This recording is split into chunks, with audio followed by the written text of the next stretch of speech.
कोणत्या थराला गेलेत निवडणुका? या महाराष्ट्रामध्ये 60-60, 70-70 माणसं उमेदवार सत्ताधारी पक्षाचे बिनविरोध निवडून येतात. तिकडच्या मतदारांचा मतदानाचा अधिकार पण त्यांना देणार नाही तुम्ही. काही वेळेला तर दहशतीतून आणि काही वेळेला जास्तीत जास्त वेळेला तर पैसे.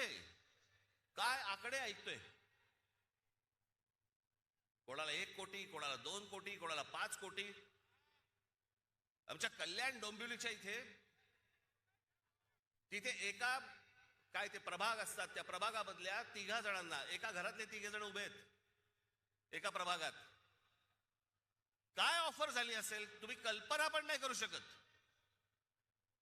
एका प्रभागातल्या 3 जणांना, जे 3 जण एका घरातले आहेत, त्यांना 15 कोटी रुपयाची ऑफर झाली. 15 कोटी. कोणाला 5 कोटी, कोणाला 10 कोटी, कोणाला 2 कोटी. येतात कुठून पैसे?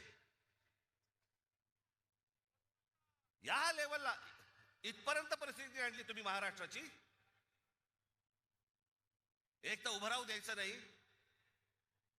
माणसं विकत घ्यायची, भीती घालायची, दहशत निर्माण करायची.